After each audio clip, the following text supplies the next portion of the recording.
Alors, partons du principe que nous sommes aujourd'hui et qu'il vous faut faire l'état des lieux de votre vie. Qu'est-ce que vous avez? Un logement, un CDI, un partenaire ou une partenaire de vie, des enfants, une voiture, je sais pas moi, faites la liste. Mettez-le par écrit. Mettez tout ce que vous avez. Ok, pour lancer votre entreprise, de quoi vous avez besoin? Ça, c'est la question. Ben oui, vous avez besoin de certaines choses pour monter votre entreprise. Oui, de l'argent, du matériel, du personnel. Ok. Ben, j'ai une bonne nouvelle pour vous. Si vous regardez les choses sous un autre angle, hein, vous savez le côté switch, changement d'angle de vision des choses.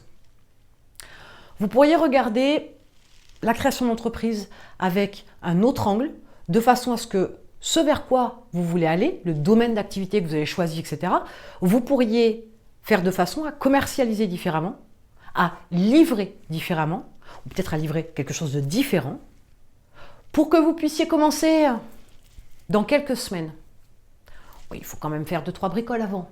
Mais vous pourriez commencer dans quelques semaines et sans que vous ayez ce dont pourquoi vous avez fait une liste, il y a quelques secondes de ça, quelques minutes de ça, sur les besoins que vous auriez pour lancer votre entreprise.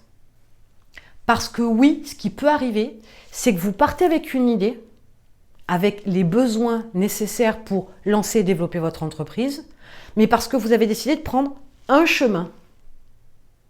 Mais des chemins pour aller à Rome, il y en a plein. En prenant un autre chemin, vous pourriez vous rendre compte que finalement, vous n'avez pas besoin de ces besoins. Mais du coup, là où vous étiez freiné par votre vision des choses et les besoins que vous pensiez avoir pour pouvoir lancer votre entreprise, bah d'un coup, il n'y a plus ces besoins-là. Donc, vous pouvez démarrer rapidement. Il est toujours intéressant de comprendre que ce sur quoi on va, même si on peut avoir une extrême certitude sur le fait que ça va le faire, mais j'ai besoin de ça. Non. Soyez malin.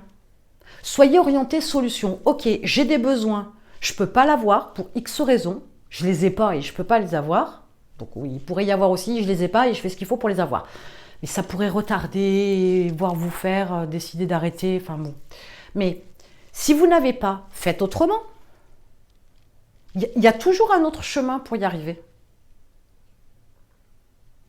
Donc ne focalisez pas sur votre démarche de départ, restez open, restez ouvert.